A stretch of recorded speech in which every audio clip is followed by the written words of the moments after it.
a candle as far as sobriety is concerned, as far as modesty is concerned, as far as human values are concerned, as far as ethics are concerned. There's not a non-Muslim who can show us a candle as a whole.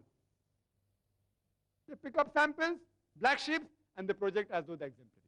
Without much further ado, I'd like to invite Dr. Zakir to continue the lecture. Dr. Zakir.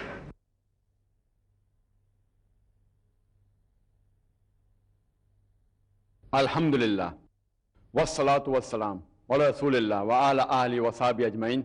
Amma ba'd. A'udhu billahi minash shaitanir rajim. Bismillahir rahmanir rahim. Udu ila sabili rabbika bil hikmah wal mau'izatil hasana wajadilhum billati ahsan. Bismillahir rahmanir rahim. Rabbi shrah li sadri wa yassir li amri wahlul 'uqdatam min lisani yafqahu qawli. Respected Mr. Arif Sultan, my respected elders, and my dear brothers and sisters, I welcome all of you with Islamic greetings. Assalamu alaikum wa rahmatullahi wa barakatuh. May peace, blessings, and mercy of Allah subhanahu wa ta'ala be on all of you.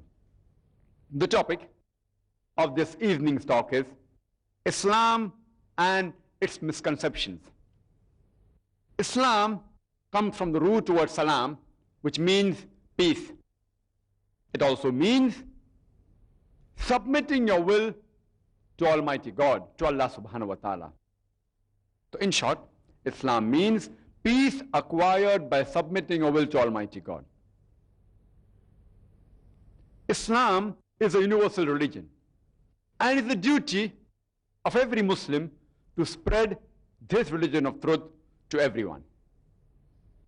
But unfortunately, many of us Muslims, in fact, most of us, we shy away from our duty of spreading the truth of Islam. And I started my talk by quoting a verse from the glorious Qur'an, from Surah Nahl, chapter number 16, verse number 125, which says, Udu ila sabili rabbika bil hikmah wal mau'izatil hasana wajadilhum billati ahsan. That is, invite all to the way of thy Lord with wisdom and beautiful preaching, and argue with them, and reason with them in the ways that are best and most gracious. There are various techniques and methods of doing dawah, inviting the people towards Islam and conveying the message of Islam to the non-Muslim. Some of them may be less effective, while the others may be more effective. One common methodology used by many Muslims is that they present several good points of Islam to the non-Muslim, which is, Alhamdulillah, a good method. But normally, even if you present 1,000 good points about Islam to the non-Muslim, even if he agrees with those good points, yet he will have at the back of the mind, you're the same Muslim who marries more than one woman. You're the Muslim who subjugates the women by keeping them in the veil. You're a fundamentalist. You're a terrorist. You're the people who don't have pork, who don't have alcohol. These questions will keep on ticking at the back of his mind. And these misconceptions will prevent him to accept Islam as a whole. So what I personally believe and prefer, that whenever I convey the message of Islam to a non-Muslim, whenever I have the opportunity, when non-Muslim comes to me or when I go to him on an individual level, the first thing that I ask is that instead of presenting 1,000 good points about Islam, I ask him that what do you feel is wrong with Islam? With your limited knowledge, with whatever knowledge you have got, whether you have heard it on the television or wherever, whatever limited knowledge you have got, whether from the right source or from the wrong source, what do you feel is wrong with Islam? And many will be shy, will not be comfortable in asking questions, because a Muslim may be hurt. So I make him very comfortable. Brother, you can ask any question. You can criticize Islam. You can take whatever objections you want. Only we want to know the reason. Why do you feel that there is something wrong in Islam? What do you feel is wrong with Islam? And after making him comfortable, that say, Alhamdulillah, though I'm a young person, I can take it. Young people have hot blood, but Alhamdulillah, I can take it. I'm young, but I can take it. You can criticize Islam. You can speak whatever you want about Islam. But please let me know, what do you feel is wrong with Islam? And after he poses the question, if I remove these misconceptions from his mind is empty. And once his mind is empty, all the negative points have been removed. Even if I say 50 good points about Islam, he'll accept it with open heart.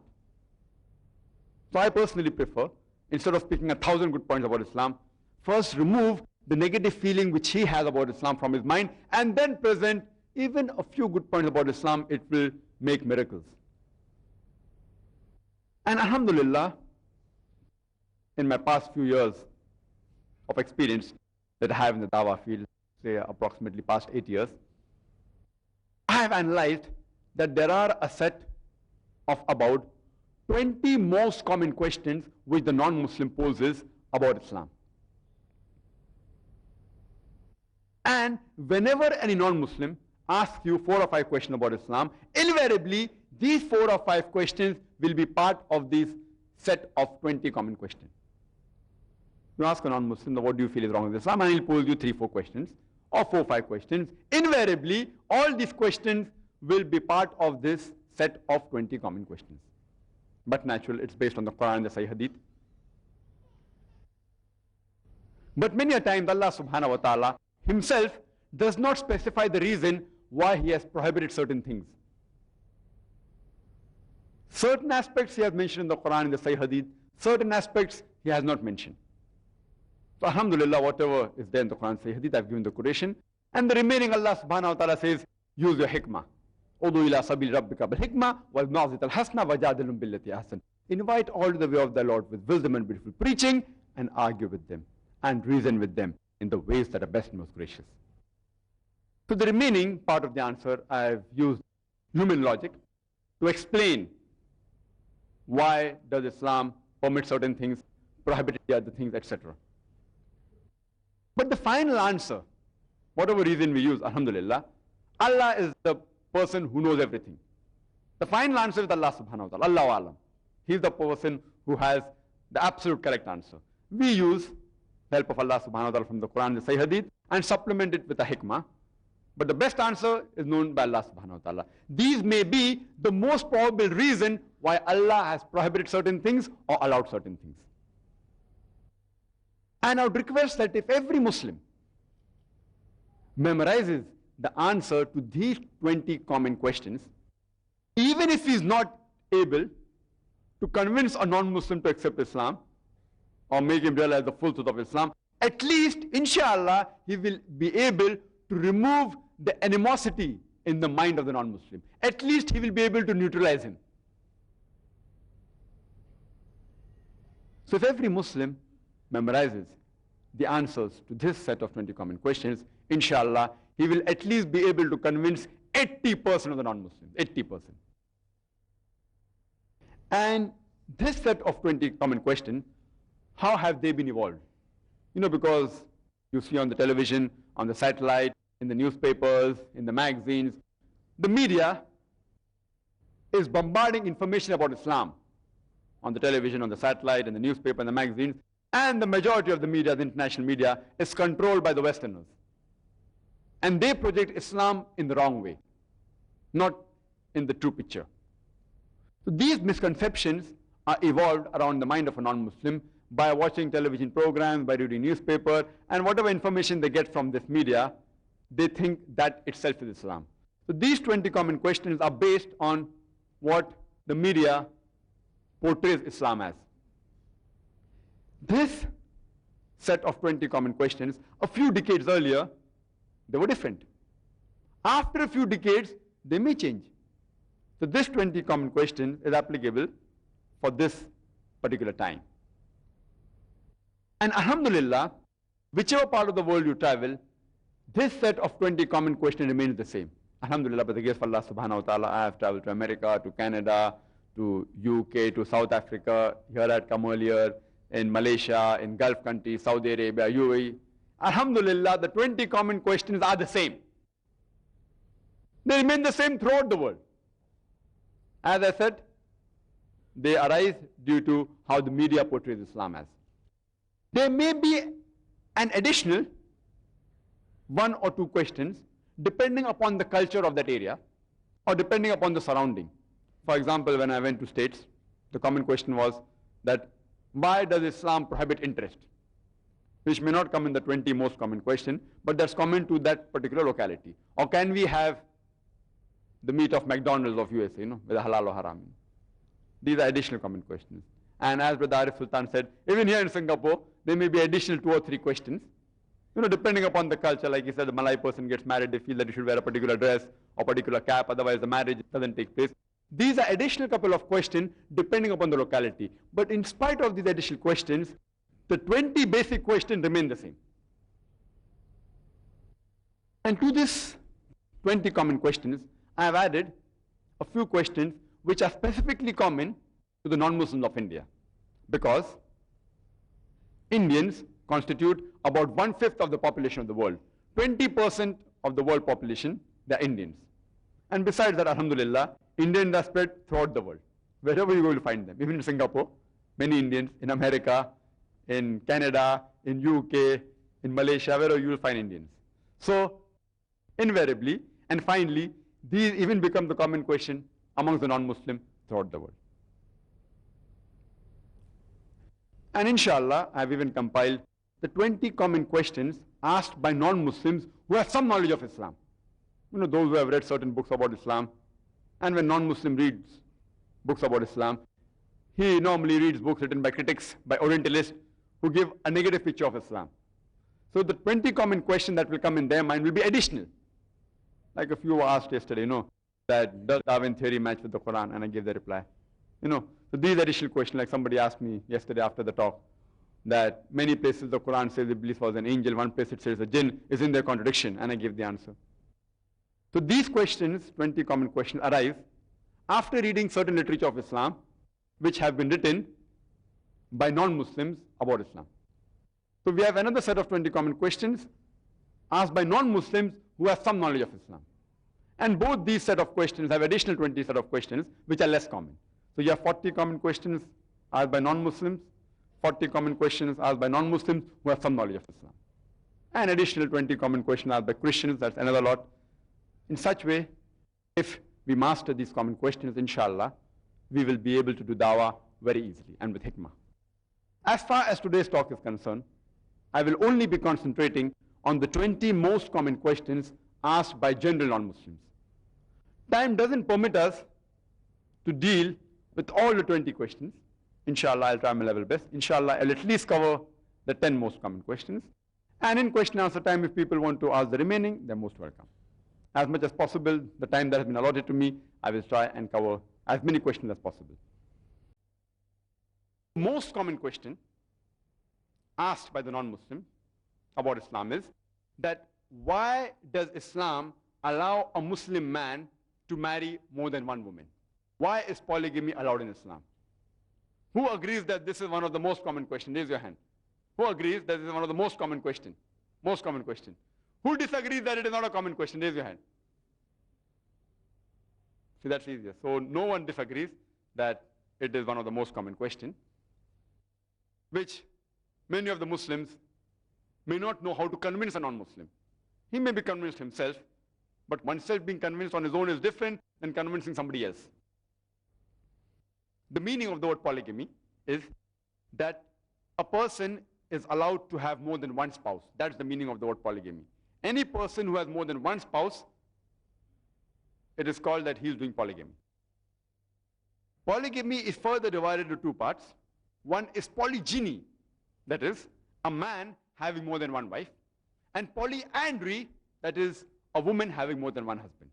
So Islam doesn't permit all types of polygamy. It permits limited polygyny. It permits a man to marry more than one woman, limited. And polyandry is prohibited. We'll come to it later on. Why does Islam allow a man to have more than one wife?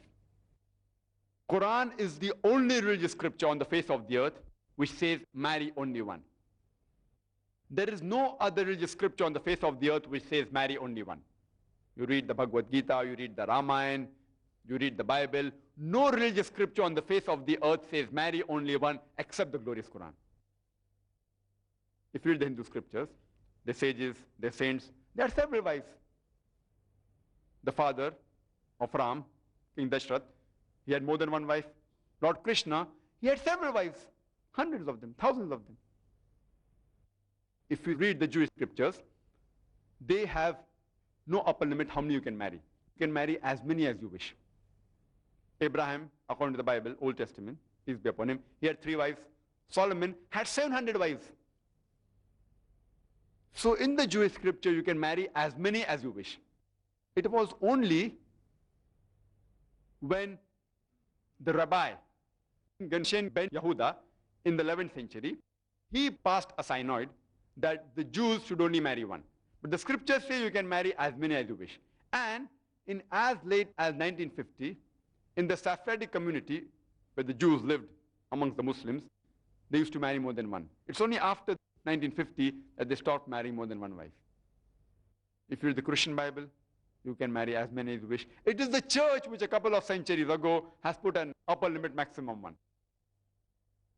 In fact, if you read the report of the Committee of the Status of Women in Islam that's published in India, there it said that the polygamous marriages done in India, the Hindus, so the law says, that you cannot marry more than one woman. The scriptures say you can marry as many as you wish. It is the Indian law which was passed in 1954 which says that a Hindu cannot marry more than one woman. The scriptures give permission, no upper limit. It is the Indian government law which under the Hindu Marriage Act has said that a Hindu man can only marry one. And according to the statistics of the Committee of the Status of Women in Islam, on page number 66 and 67 of the year 1975, it says that the polygamous marriages done in India by the Hindus was 5.06% between 1951 and 1961. And the Muslims, though Muslims are allowed by the Indian law to marry more than one woman, the Hindus aren't. Muslims married more than one woman. The percentage was 4.31. Hindus 5.06, by law they aren't allowed. Muslims by law we are allowed, and yet 4.31. God knows if the law would have allowed, how many would they have married. So if you analyze, there's no religious scripture on the face of the earth which says marry only one except the glorious Quran. The Quran says in Surah Nisa chapter number 4 verse number 3 that marry women of a choice in 2s, 3s or 4s. But if you can't do justice, marry only one. This statement, marry only one, is only given in the glorious Quran and no other religious scripture. The Quran has put an upper limit. Maximum that you can marry is 4. Before the Quran was revealed, people used to have tens and hundreds of wives. Quran said maximum 4. But you can only marry more than one woman if you can do justice. If you can't do justice, marry only one. And the glorious Quran says in Surah Nisa chapter number 4 verse number 129 that it is impossible to be just between your wives. Total justice is impossible. But do not turn away from them altogether. That means, here Quran is referring that when it comes to love, it's impossible to be just between two wives. Like a mother, even though she loves all the children, yet she cannot love two children equally. She may say verbally, I love all my children, but if you actually postmortem her views, you come to know that there has to be that the mother loves one child more than the other. Overall, she may love equally, but minutely there has to be a difference. Similarly, a man cannot love 2 wives or 3 wives equally. The Quran says it's impossible to do justice where love is concerned, etc. But otherwise, where other things are concerned, about money, about time, about other things, other commodity, material things, you should do justice between your wives. And as far as possible, even try doing justice where love is concerned. Even though it's impossible, try your level best. And many people think that marrying more than one wife is compulsory in Islam. If you're a Muslim, you have to marry more than one wife. There are 5 categories of do's and don'ts in Islam. The first is compulsory, that is fard. The second is mustahab, encouraged. The third is mubah, optional. The fourth is makruh, the detestable or discouraged. And the fifth is haram, that is prohibited. Polygyny, a Muslim man marrying more than one woman, falls in the middle category of optional. It is not that if you marry more than one woman, you get more sawab. But if you marry more than one woman and if you don't do justice, you're in trouble. So marrying more than one wife in Islam, marrying more than one woman, is optional. Let's analyze the logical reason what we can think of why Allah subhanahu wa ta'ala in His divine wisdom has allowed certain men to have more than one woman. By nature, male and female, they're born in equal proportion. Male and female, they're born in equal proportion. But when you ask any pediatrician, in the child age itself, in the childhood, the female sex can fight the germs and the disease and the bacteria much better than the male sex. So in the children age group itself, there are more male children dying than the female children. So in the pediatric age itself, you find the population of the females more than the male population. As you grow up, deaths take place due to accidents, cigarette smoking, due to war. In these cases, more male are dying than females. So today in the world, there are more females than males. Only in few countries, like the country where I come from, India, and few other countries, where the female population is less than the male population. And the basic reason for this is, a report had come on the BBC, in the program assignment, the topic was Let Her Die. There was a British reporter by the name of Emily Beckonen who said that every day in India, 3,000 fetuses are being aborted after they identified that they're females. That means more than 1 million fetuses are being aborted in India after they identified they're females. If this evil practice is stopped in India, within a few decades, even in India, the female population will outnumber the male population. Let's analyze the statistics and the ratio of the male-female population throughout the world. In America alone, there are 7.8 million females more than male. In New York alone, there are 1 million female more than male. And today's statistics tell us that the 1/3 population of New York, they are gays. Gays means sodomites. That means they wouldn't like having female partners. There are more than 25 million gays, sodomites in America, Qomelut. That means, if you analyze, there'll be 30 million females more than males. In UK alone, there are 4 million females more than males. In Germany alone, there are 5 million females more than male. In Russia alone, there are 9 million females more than male. And Allah subhanahu wa ta'ala alone knows how many millions of females are there throughout the world. Even in Singapore, if you check the census, there are bound to be more females in Singapore than males. And Allah subhanahu wa ta'ala alone knows how many females are more than males throughout the world. Suppose I agree with the non-Muslim who says that one man should only marry one woman, if I agree with him. And suppose my sister happens to live in America and the market is saturated. Every man has found a wife for himself and the market is saturated. Yet there will be 30 million females who will not find husband. 30 million. If you can find a man who has no wife, grab him. But suppose the market is saturated. If you go to America, market is saturated. That every man has found a woman for himself, yet there will be 30 million females who will not find husband. Now the only option remaining for these women, and suppose my sister happens to be one of them, or suppose your sister happens to be one of them, the only option remaining is that she either marries a man who already has a wife, or she becomes public property. You know, people say, Brother Zakir, public property? What do you mean by public property? I tell them this is the most sophisticated word I can use. I cannot think of a better word, because, I am a Dai. I have to use good words. I can't use other words, I have to take care of my language. It is the most sophisticated word I can use. And you ask that to any modest woman, that would she prefer marrying a man who already has a wife or become public property? Any modest woman would opt for the first. But when you go to the Western world, you find there that it's very common practice that they have mistresses. On average, if you see the statistics of America, on average, a man has 8 different sexual partners before he settles down with one permanent one. 8. Statistics of America. Some may have 20, some may have 30, some may have 1. 8 different sexual partners. Mistresses are so common. And when a woman becomes a mistress, that means has sexual relationship without the wedlock, she has no protection, she has no rights, she has no honor. All this goes down the throats of the Westerners very easily. But when we say that Islam allows a man to marry more than one woman, they cannot digest it. When a man marries more than one woman, the women, both or 3 or 4, all of them get equal justice, they get honor, They get their rights. And Alhamdulillah, they lead a dignified life. Whereas if you compare to the mistresses, they are leading a life which is not honorable at all. So Islam has a solution to the problem of the humankind. That's the reason Islam has allowed some men to marry more than one woman to protect the modesty of the woman, not to degrade her.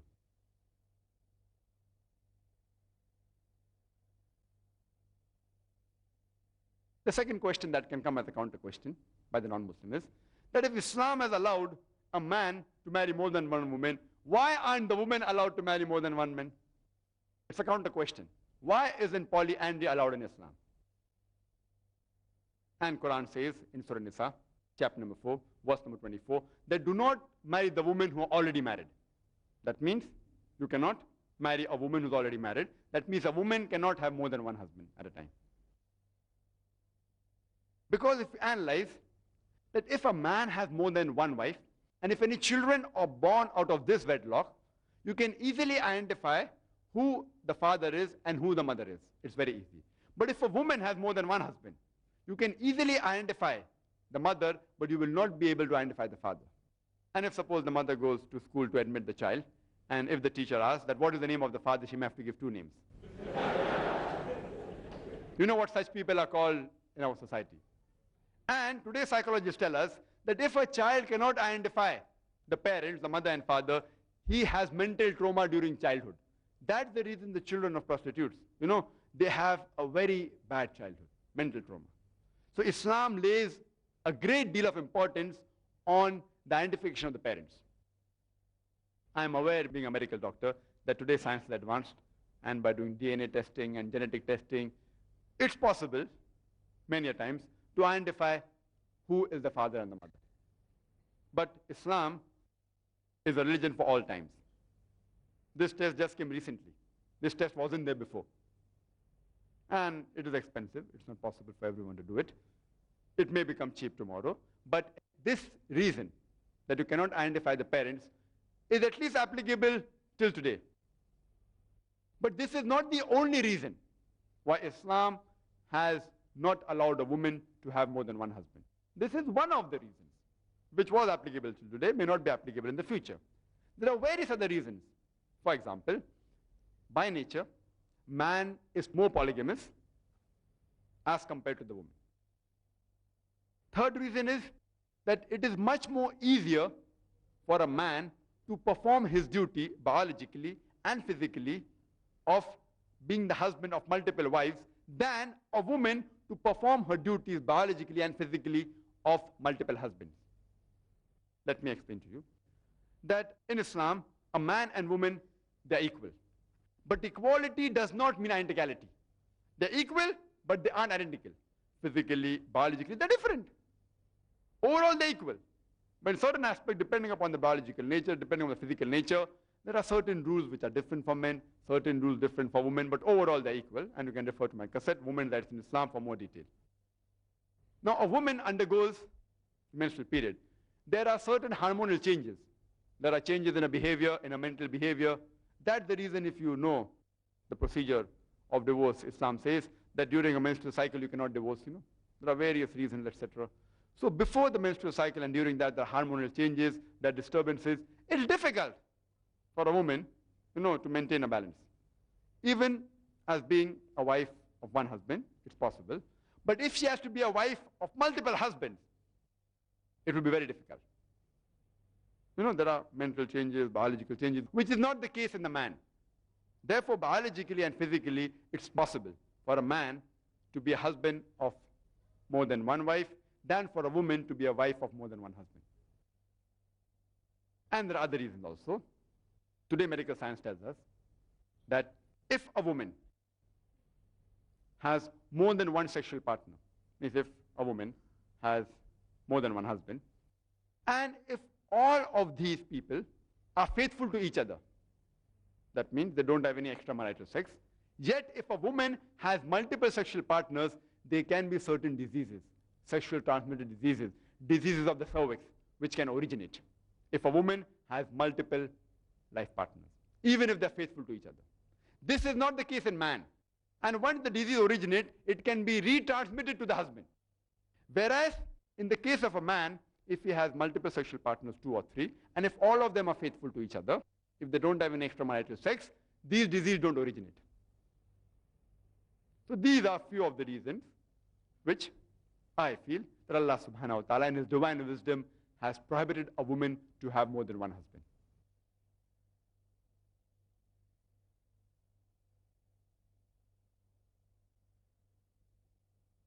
The third common question that can be asked by the non-Muslim is that you Muslims,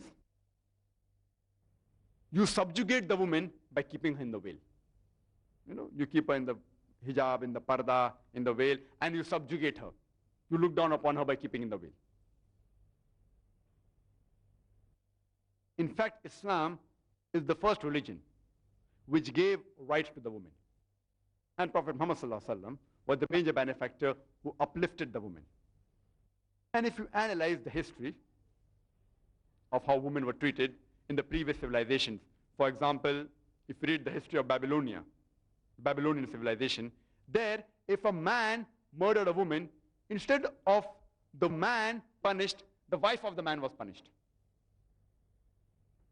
If you read the history of the Greek civilization, the Greeks, they called the woman as the Pandora. Pandora was the name given, as a sign of misfortune. And woman in the Greek civilization, she was used only for sex and pleasure. If you read the history of the Roman civilization, there were a lot of nudity and promiscuity amongst the women, and the women were ill-treated. In the Egyptian civilization, the women were considered as the sign of the devil.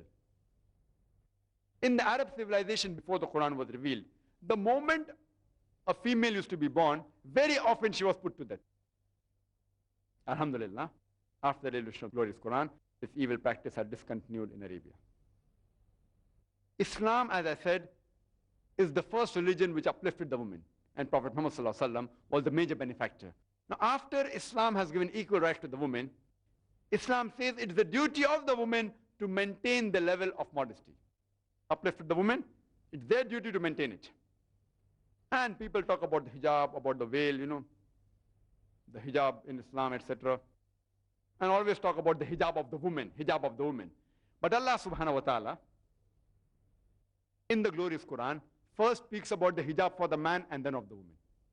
If you read the Quran, Quran says in Surah Nur, chapter number 24, verse number 30, that say to the believing man that he should lower his gaze and guard his modesty. That whenever a man looks at a woman and any brazen thought comes in his mind, any unashamed thought comes in his mind, he should lower his gaze. First, the Quran mentions the hijab of the male. There was once a friend of mine, who was a Muslim, who was staring at a girl for a long time. So I told him, brother, what are you doing? It's not allowed in Islam. So he told me, brother, our beloved Prophet said that the first glance is allowed. I have not yet completed half my glance.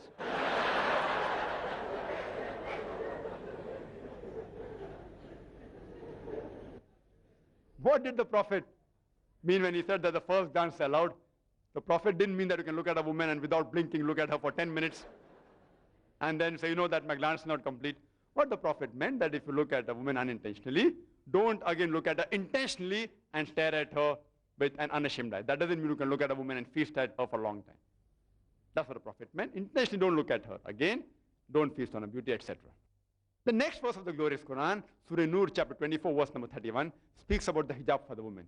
It says, say to the believing woman that she should lower her gaze and guard her modesty, and display not the beauty except what appears ordinarily of, and draw her veil, a head covering over the bosom, except in front of her husband, her father, her son, and a big list of mahram, the close relatives which she can't marry is given. Among these people, she can relax her hijab. Otherwise, amongst all the other people, she should maintain the hijab. And the criteria for hijab is given in the glorious Quran, as well as the Sahih Hadith, that basically there are 6 criteria. The first is the extent which differs between the man and the woman. For the man, it's from the navel to the knee. For the woman, the complete body should be covered. The only part that can be seen are the face and the hands up to the wrist. Some scholars say that even this should be covered. But the minimum is that the complete body should be covered except the face and the hands up to the wrist. The remaining 5 criteria are the same for the man and the woman. The second is the clothes they wear, it should not be so tight that it reveals the figure. The third is, it should not be transparent so that you can see through. Fourth, it should not be so glamorous that it attracts the opposite sex. Fifth, it should not resemble that of the unbeliever. You cannot wear clothes that resemble, which are signs, which are identity of unbelievers, like cross, sign of Christianity, Om, sign of Hinduism. And the last is, you should not wear clothes that which resemble the opposite sex. You know, you have in the Western country, people wearing one earring, you know, men wearing one earring. It has certain indication, one earring. All this is not allowed in Islam. And the reason for hijab for the woman has been described in the glorious Quran in Surah Ahzab, chapter number 33, verse number 59, which says, O Prophet, tell your wives and the believing women that when they go abroad, they should put on the cloak so that they shall be recognized, and it will prevent them from being molested. The Quran says that hijab has been prescribed for the women so that they shall be recognized, and it will prevent them from being molested. I want to ask you a question. Let's suppose there are two sisters who are twins and who are equally beautiful, they're very beautiful, and they're walking down the streets of Singapore. One is wearing the Islamic hijab, complete body covered, except the face and the hands up to the wrist. And the second sister, she's wearing the Western clothes, the skirt or the mini. And when they're walking down the streets of Singapore, around the corner, there is a hooligan. There's a ruffian who's waiting for a catch, who's going to tease a girl. I'm asking a question, which girl will he tease? Will he tease the girl wearing the Islamic hijab, or will he tease the girl wearing the skirt or the mini? Which girl will he tease? Which one will he tease? The one wearing the skirt or the mini, but natural. So Quran rightly says that hijab has been prescribed so that it will prevent them from being molested. You know, the Western world, they talk about women's liberalization. The Western talk of women's liberalization is nothing but a disguised form of exploitation of her body, of deprivation of honor and degradation of her soul. The Western society, claiming to uplift the woman, have actually degraded her to the status of a concubine, of a mistresses, of society butterflies, which are mere tools in the hands of sex marketers and pleasure seekers, which are hidden behind the colorful screen of art and culture. Islam has uplifted the woman. And I said, it's their duty to maintain their status. That's the reason that Islam prescribes hijab, to maintain the modesty of the woman, not to degrade or to subjugate her.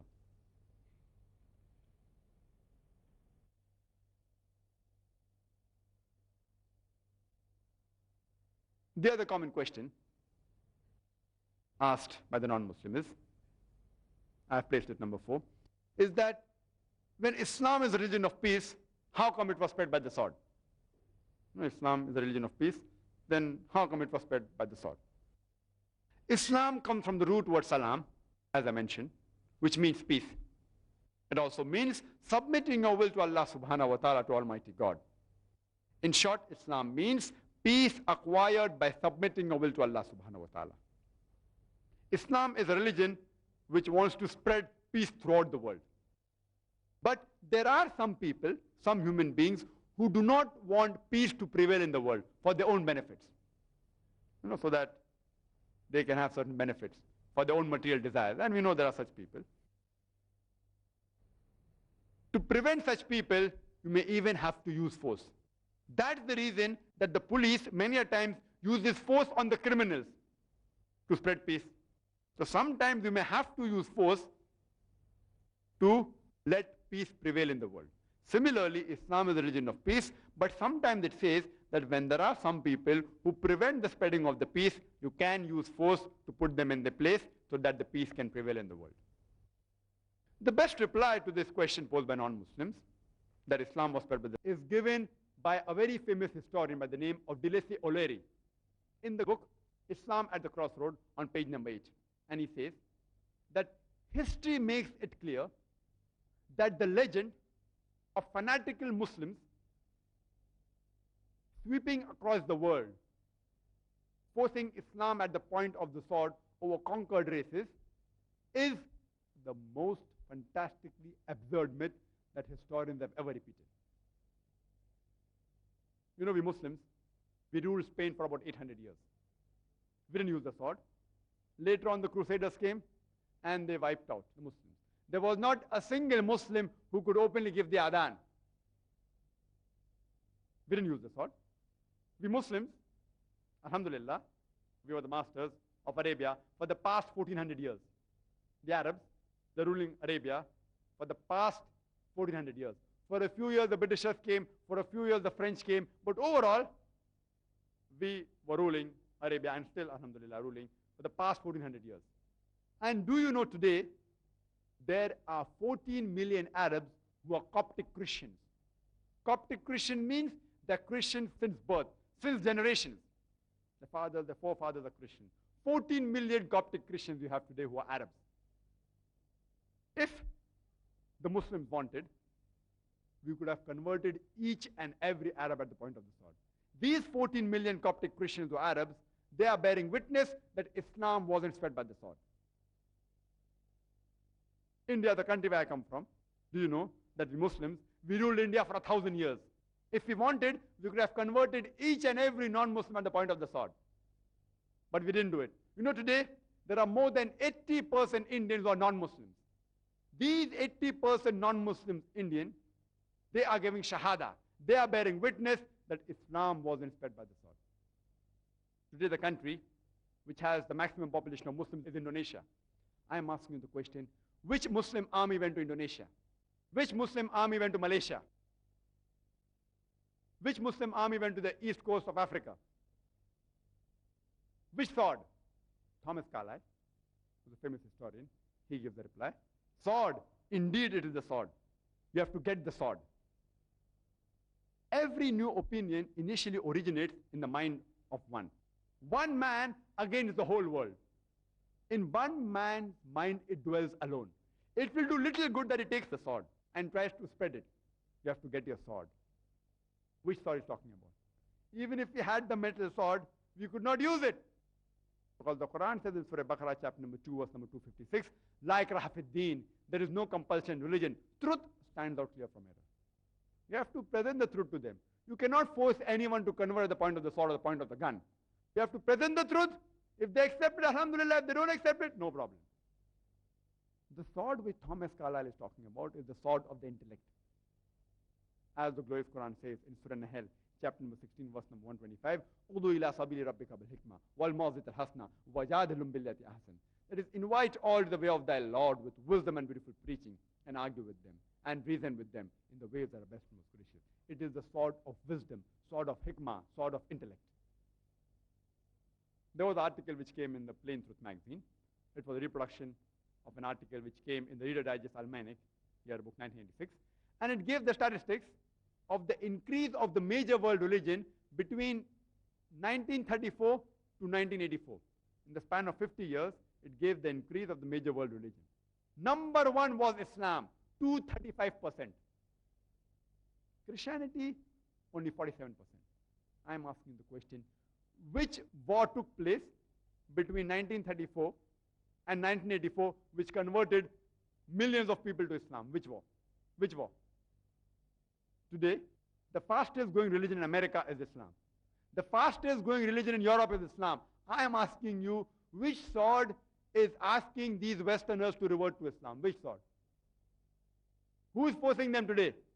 The fastest growing religion in America and Europe today is Islam.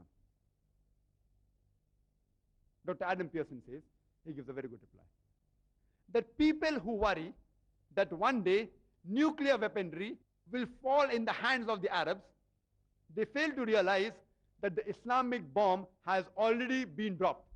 It fell the day Prophet Muhammad, peace be upon him, was born.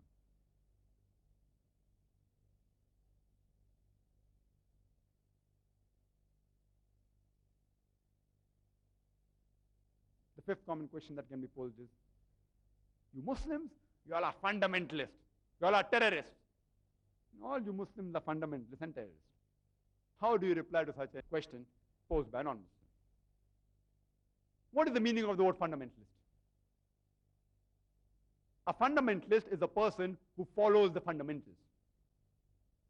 For example, for a person to be a good mathematician, he should know, he should follow and practice the fundamentals of maths. He should be a fundamentalist in the field of maths to be a good mathematician. For a person to be a good scientist, he should know, he should follow and practice the fundamentals of science. He should be a fundamentalist in the field of science to be a good scientist. For a person to be a good doctor, he should know, he should follow and practice the fundamentals of medicine. He should be a fundamentalist in the field of medicine to be a good doctor. You cannot paint all fundamentalists as good or all fundamentalists as bad. You have to analyze in which field are they fundamentalists in. For example, you may have a fundamentalist robber who is expert in robbing, who's made his lifestyle as robbing. Is he good or bad? For the society, he's harmful. He's a bad person. On the other hand, you have a fundamentalist doctor who knows his medicine very well. He treats the people. He cures hundreds of people. And he prevents many people from dying. He's a fundamentalist doctor. Is he good or bad for society? He's beneficial for the society. He's a good fundamentalist. So you can't paint all fundamentalists with the same brush. All of them are good, all of them are bad. Depending on which field are they a fundamentalist in. Alhamdulillah, I am a fundamentalist Muslim. I know, I follow, and Alhamdulillah, the grace of Allah subhanahu wa ta'ala, I strive to practice the fundamentals of Islam. I am a fundamentalist Muslim. And I am proud to be a fundamentalist Muslim. You know why? Because I know that each and every teaching of Islam is beneficial for the whole of humankind. There is not a single teaching of Islam which any human being on the face of the earth can show me which is detrimental to the human race as a whole.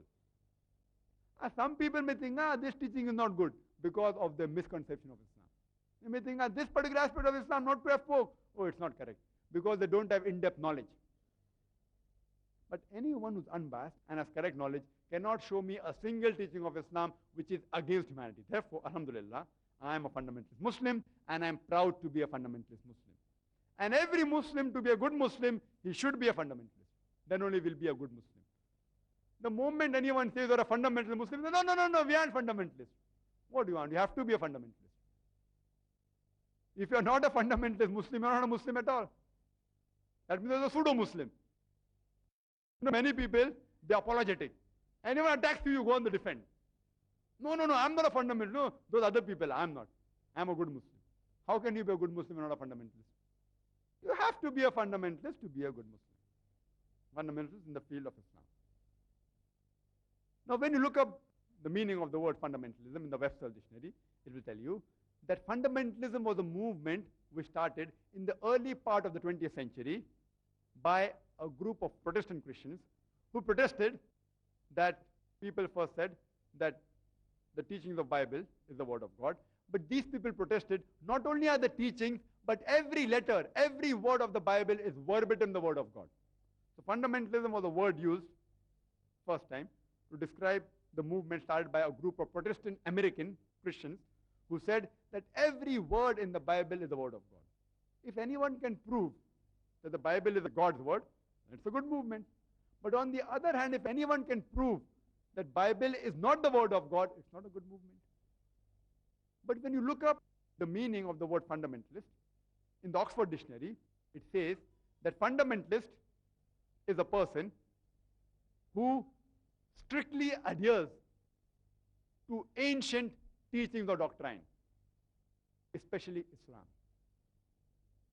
Especially Islam is there in the Oxford Dictionary. So the moment you hear the word fundamentalist, you think of a Muslim.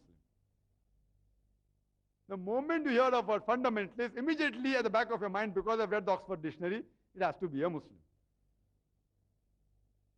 And immediately you start thinking, oh, fundamentalist, terrorist. Along with the word fundamentalist, the word terrorist is also attached. If he's a Muslim, he has to be a fundamentalist, has to be a terrorist. I tell my non-Muslim friends and my brothers that, do you know, it's a duty of every Muslim to be a terrorist. He's shocked.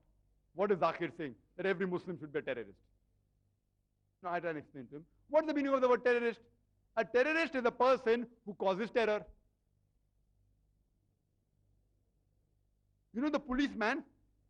Whenever a robber sees a policeman, he's terrified. The policeman is a terrorist for the robber. Right or wrong? He is. In the same way, every Muslim should be a terrorist for the anti-social element.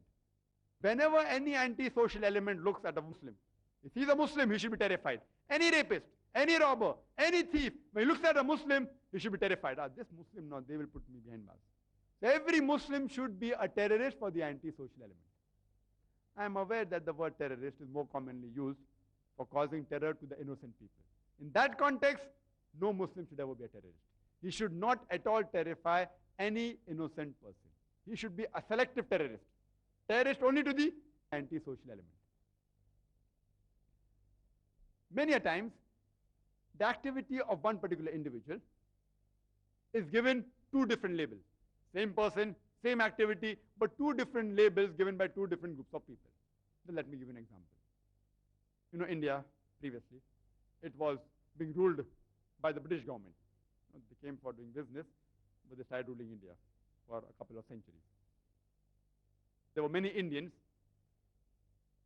who prescribed to the violent method to try and acquire freedom. Now these people who tried to free India, these Indians who tried to free India, by the British government they were called as terrorists. But the same Indians, by the Indians, they were called as patriots. Same people, same activity, two different labels. One group is calling them as terrorists, the other group is calling them as patriots, as freedom fighters. Now, before you give a label to any particular individual, you have to first analyze the background. If you agree with the view of the British government that Britain had a right to rule India, then you will call these people as terrorists. But if you agree with the view of the Indians that the British people, they only came to do business, and then they ended up ruling us for hundreds of years, they had no right to rule us. If you agree with their view, then you will call the same people, the same individual as freedom fighters, as patriots.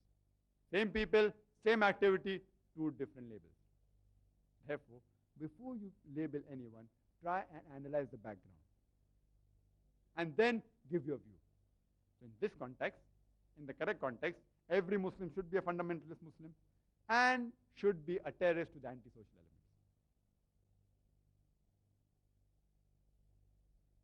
The other question,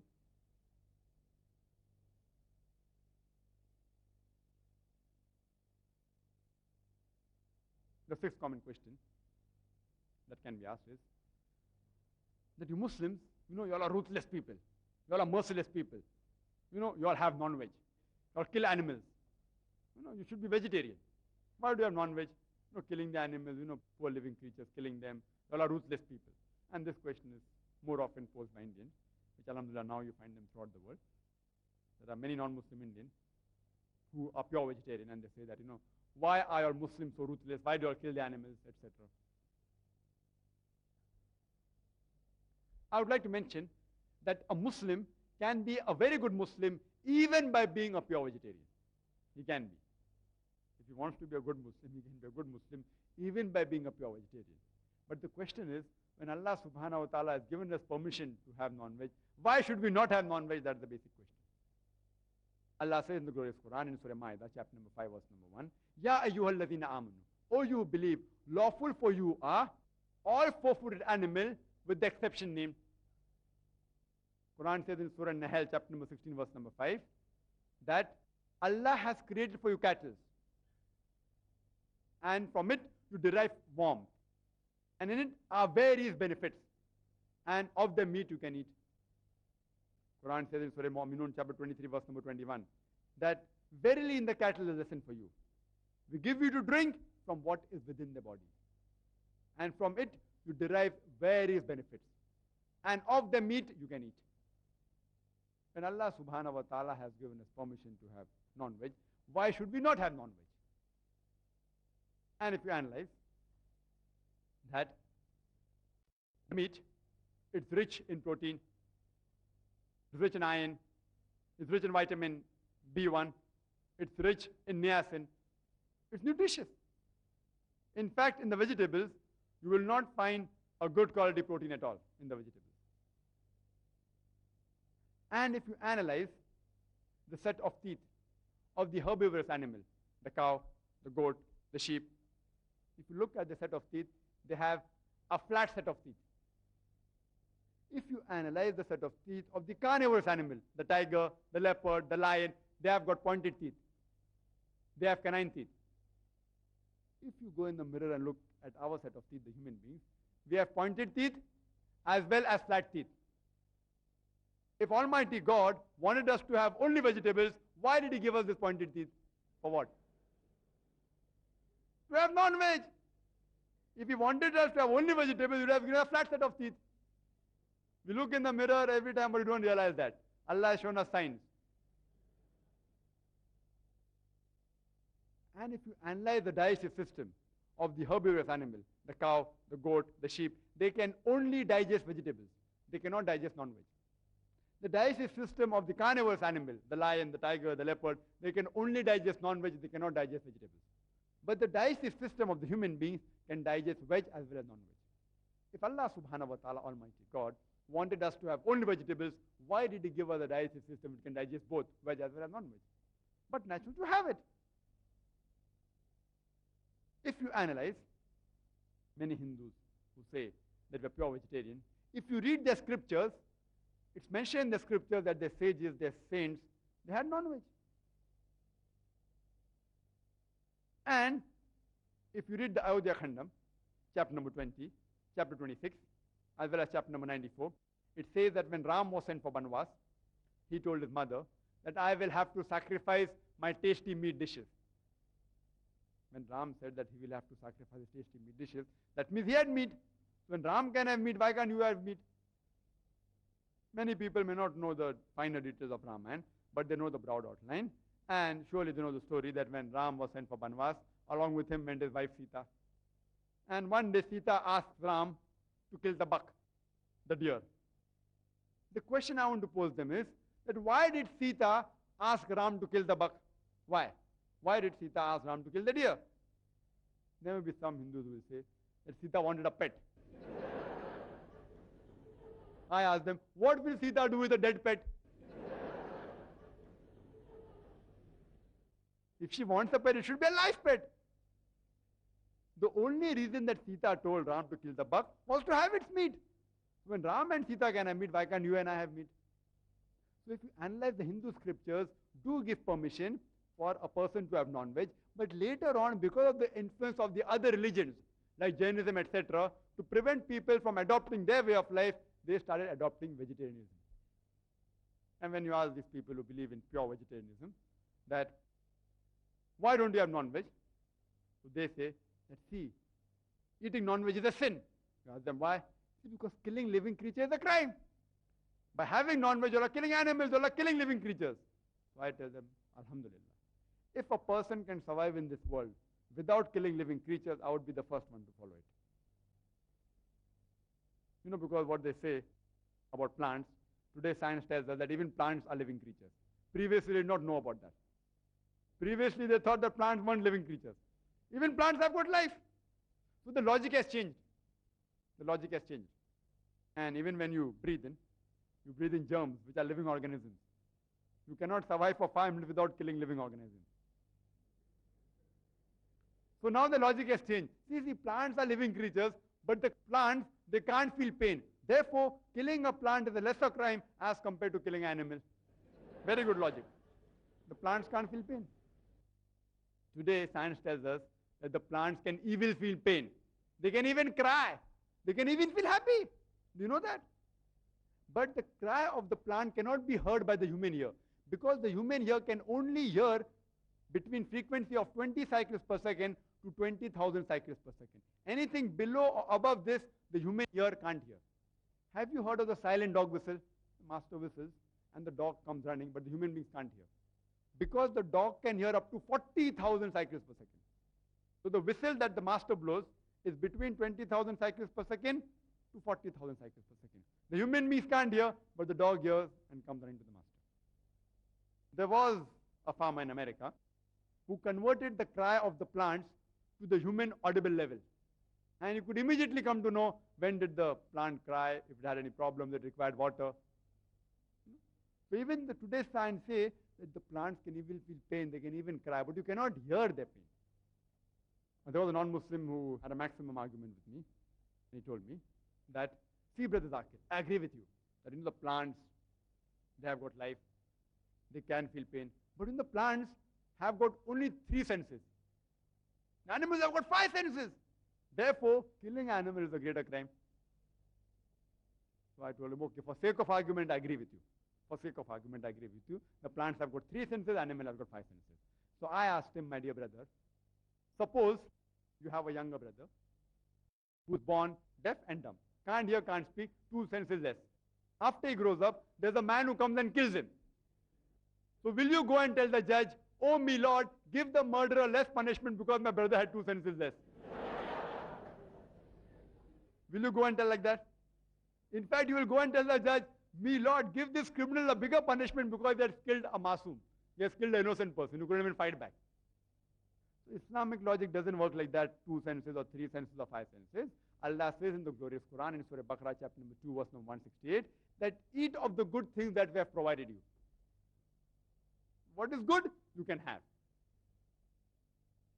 And Allah subhanahu wa ta'ala's divine wisdom, He knows what our requirement is. Therefore, if you analyze, that if suppose I agree with non-Muslims, that everyone should be a pure vegetarian. Everyone. Do you know the world will be overpopulated with cattle? Because the gestation period of the cattle is very small. You kill 1 million, another 1 million will be born. So if you stop having them, we have a problem of overpopulation of human beings. From tomorrow we'll have overpopulation of cattle. You know, Allah has made them in such a way that the gestation period is small and the reproduction is very fast. And personally, if a non-Muslim doesn't have non-veg, I've got no problem. I'm happy in fact. I'll tell you the reason. But if he comes and tells me that, Brother Zakir, why do you have non-veg? Then there's a problem. I tell them why I shouldn't have. If he doesn't have non-veg, I'm happy. You know why? Because suppose every Indian non-Muslim starts having non-veg, then the price of the meat will go high. So, you know, I may have to pay more money. So where it comes to non-Muslim not having non-veg, I've got no problem. But when he comes and interferes with me and saying, you're doing something wrong, then I explain to him the reason.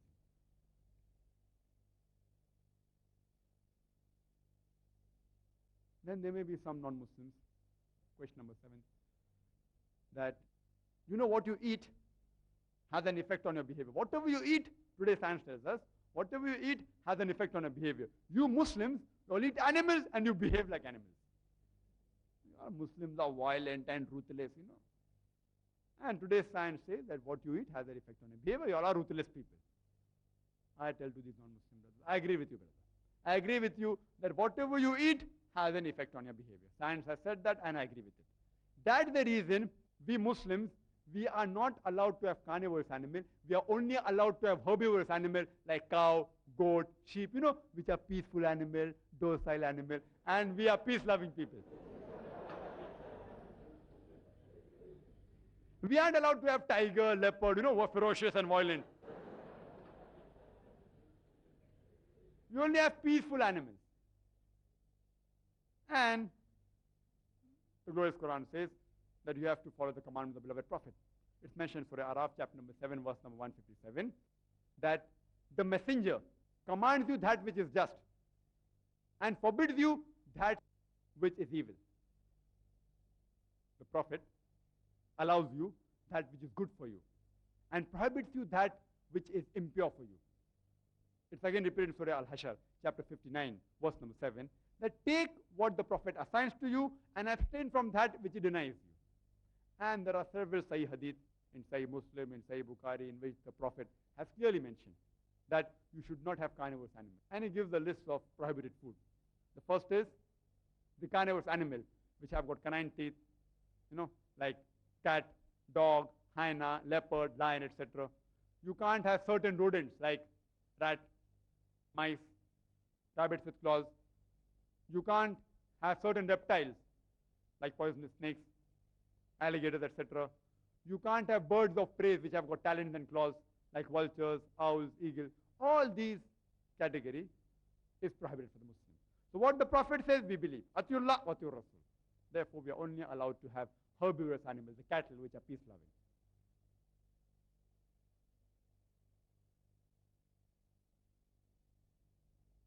There are some non-Muslims who do have non-veg, but they say, you know, you Muslims, you have non-veg, no problem.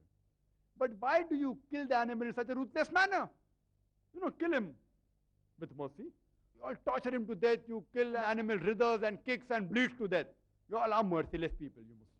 You want to have non-veg? We have no objection. But at least kill the animal mercifully. Why do you torture him to death?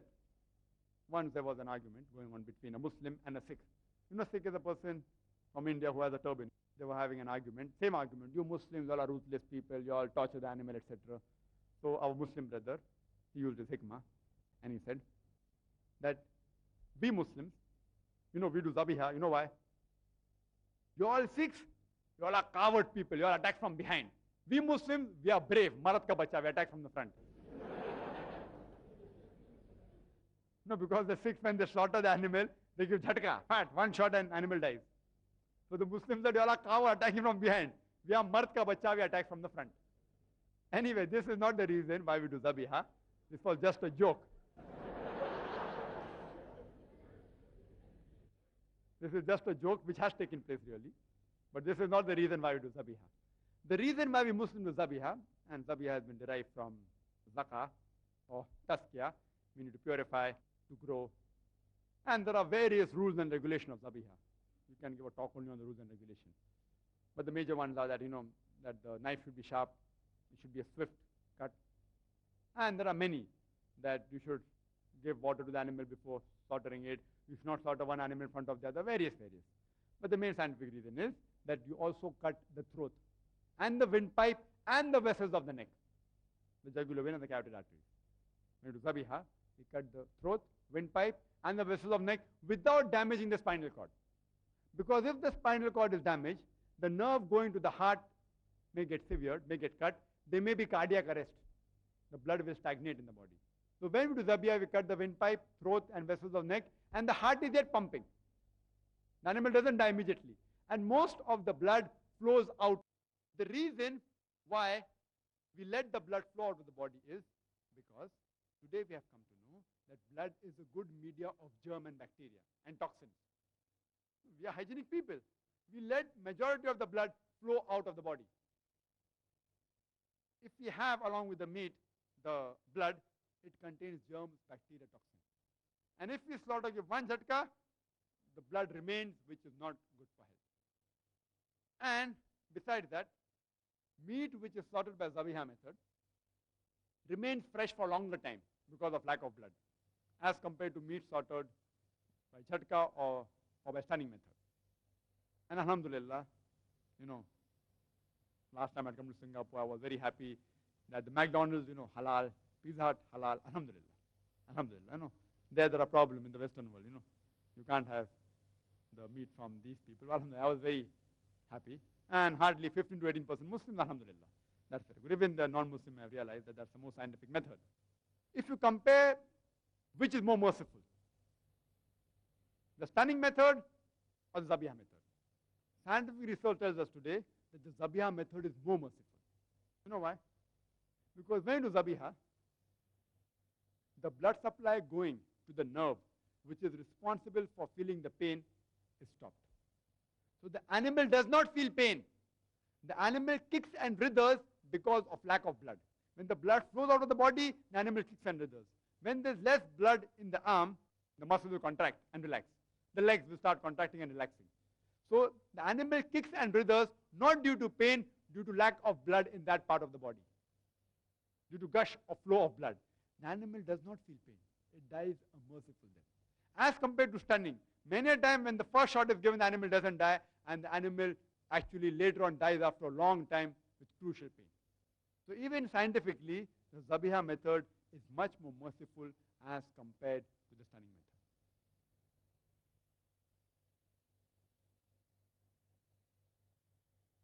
The many non-Muslims who may ask question number 9, that you all Muslims say that idol worship is not allowed, it is haram. Then why do you all bow to the Kaaba? You all worship the Kaaba. The stone which is maximum worship is the Kaaba. Why do you all bow to the Kaaba? If you are like it's idol worship. No Muslim ever worships the Kaaba. No Muslim. We worship Allah subhanahu wa ta'ala. Kaaba is our Qibla. It is the direction.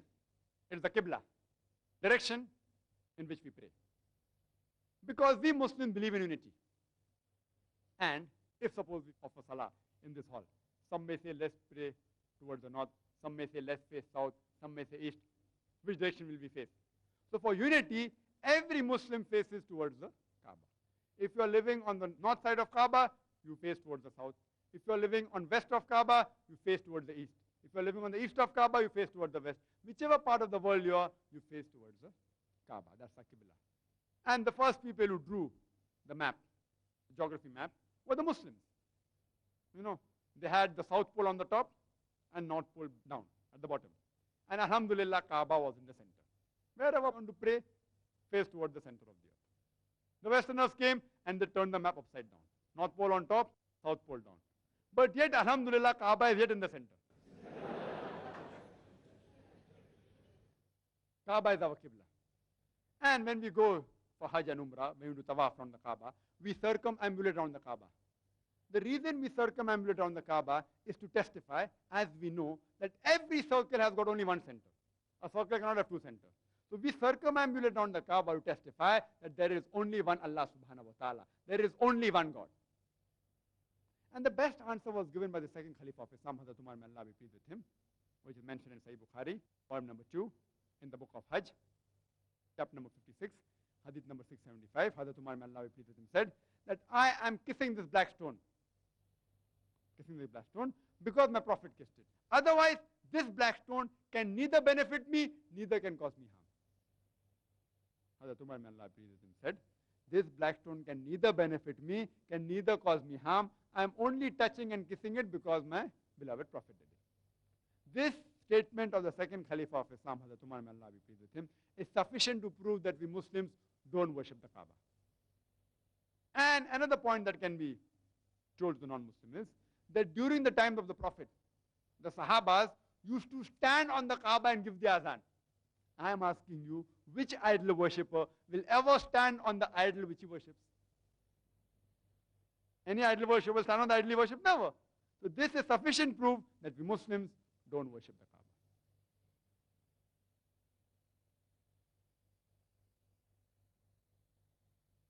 The 10th question, which is a common question, is that when Islam is a universal religion, why don't you allow non-Muslims to enter Makkah and Medina? It's a common question. I happen to be an Indian. Even though I'm an Indian, there are certain areas in India which are known as cantonment area. Every country has certain cantonment area, known as a military area, where only those people involved with the defense of the country, they are allowed. I'm a citizen of India, but I'm not allowed to go in the cantonment area. Why? Only those people who are involved with defense of the country, they are allowed there. No one else. Similarly, the Haramain, Makkah and Medina, they are the cantonment area of the Muslims. Islam is for the full world. But only those people who are involved in protecting and fighting and defending Islam, only they are allowed in the cantonment area of Makkah and Medina. And Allah gives the promise in the glorious Qur'an, in Surah Tawbah, chapter number 9, verse number 28. From this day, do not allow the non-believers to enter Makkah and Medina, the Haramain, the sacred places.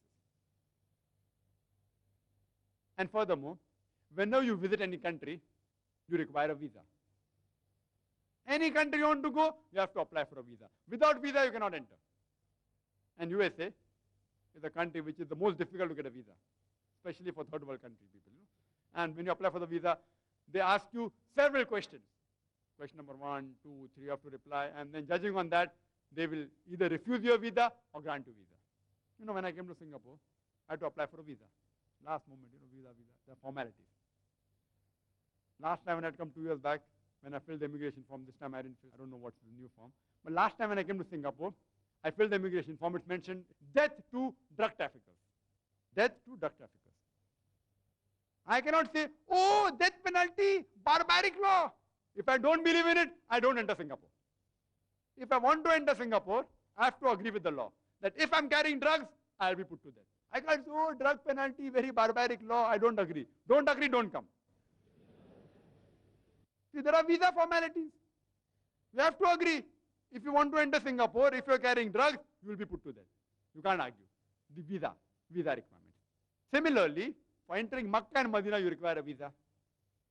The visa to enter Makkah and Medina is to say with your lips, La ilaha illallah, Muhammad Rasulullah. There is no God but Allah, and Prophet Muhammad, peace be upon him, the messenger of Allah. If you say this, then no one can deny you entering to Makkah and Medina. That's a visa. I've only covered 10 questions, half of the questions, and the time is running short. 3-4 minutes are remaining. I will just go to the last 2 questions which are short. I've covered 10 questions. The remaining, if you wish, you can ask in question answer time. About 1 hour, 15 minutes to 1.5 hours to speak on. I'll just go to the 19th and 20th questions which are small and which are related. I've finished 10 questions. I'll just skip the 8 questions and go to the last 2 questions which are short. The answers are short. And the 19th question is,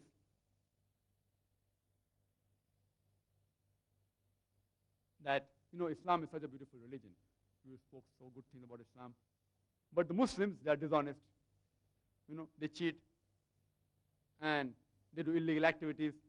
When Islam is such a good religion, but the Muslims, they are the worst people. How do you reply? How do you reply to such an allegation? The main reason that this atmosphere has been created that Muslims are robbers and cheats and ruthless people is again by the media. The media, the Westerners, they're afraid of Islam. The religion that can take Europe today, the only religion that can take is Islam. No other religion. They're afraid of Islam. So they're projecting Islam in the wrong way. They are controlling the media. And you see that whenever any bomb blast takes place, first person, Muslim.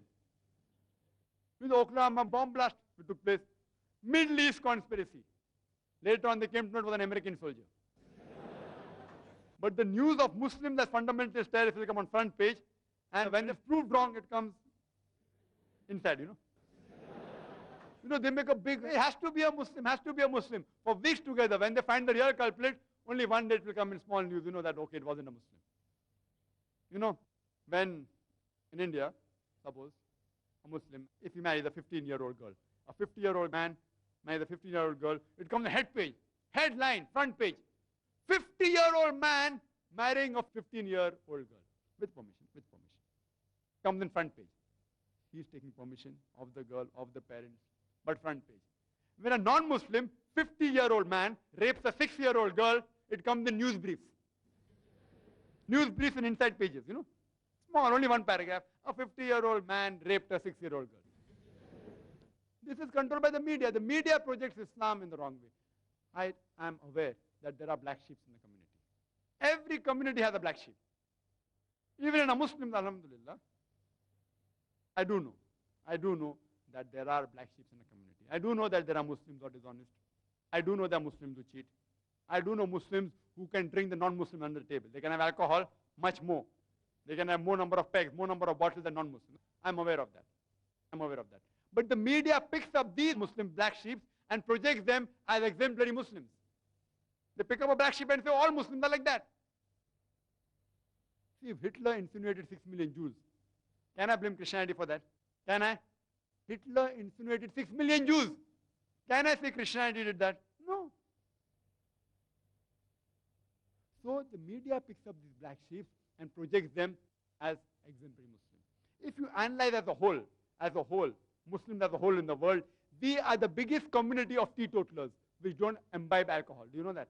Biggest community as a whole which don't imbibe alcohol. We are the biggest community as a whole which gives the maximum charity in the world. There is not a non-Muslim who can show the Muslims even a candle as far as sobriety is concerned, as far as modesty is concerned, as far as human values are concerned, as far as ethics are concerned. There is not a non-Muslim who can show us a candle as a whole. They pick up samples, black sheep, and they project as though they're exemplary. For example, suppose you want to test a new model Mercedes, a new model has come out in the market. The latest 1998, maybe a new model E200, the latest 98 model has come out, and you want to check the Mercedes-Benz, how good it is. You ask a person to sit behind the steering wheel who doesn't know how to drive. He goes and bangs up the car. Who will you blame, the car or the driver? Who will you blame? The car or the driver? The driver. The driver didn't know how to drive the car and he banged up the car. Similarly, if you want to judge Islam, don't judge by the followers. Judge by the authentic source, the Qur'an and the Sahih Hadith. Judge by Qur'an and Sahih Hadith and you'll come to know there's no religion better than Islam. And if you want to put a driver, put an expert driver. If you want to judge Islam by any follower, the best exemplary Muslim is our beloved Prophet Muhammad sallallahu alaihi wasallam. He is the best example. No wonder non-Muslims Many non-Muslims have paid tribute to him. If you have read the book by Michael H. Hart, the 100 most influential people in the world, right from Adam, peace be upon him, till the present time, he gave number one to our beloved Prophet Muhammad sallallahu alaihi wasallam. Number one. Though being a non-Muslim, he was honest. Thomas Carlyle has praised the Prophet. There are hundreds of them. So if you want to judge Islam by the followers, the best exemplary Muslim is the beloved Prophet.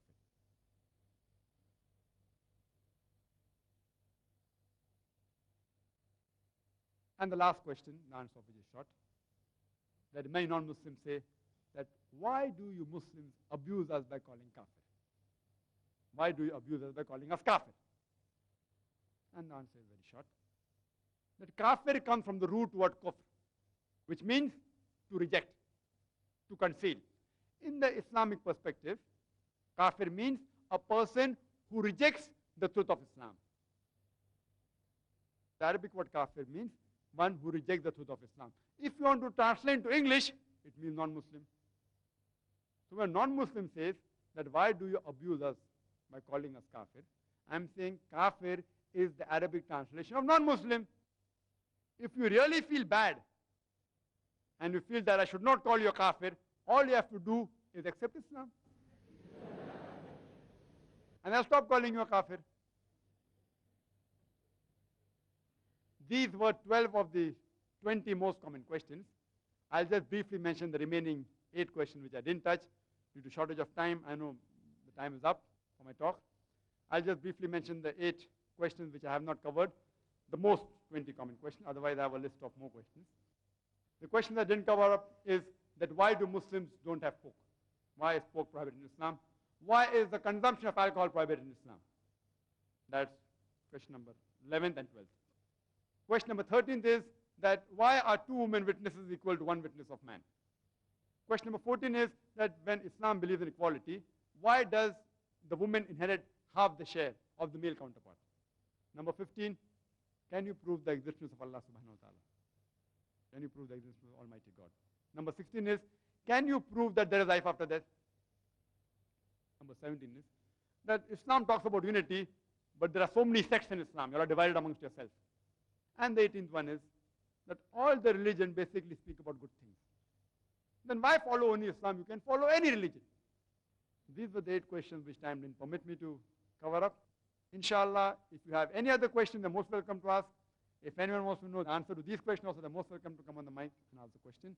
I would like to end my talk by giving the quotation of the glorious Quran from Surah Nahl, chapter number 16, verse number 125, which says, Udu ila sabili rabbika bil-hikmah wal-mawzit al-hasna wajadil billati ahsan. That is, invite all to the way of thy Lord with wisdom and beautiful preaching, and argue with them and reason with them in the ways that are best and most gracious. Wa akhiru da'wana alhamdulillahi rabbil alamin.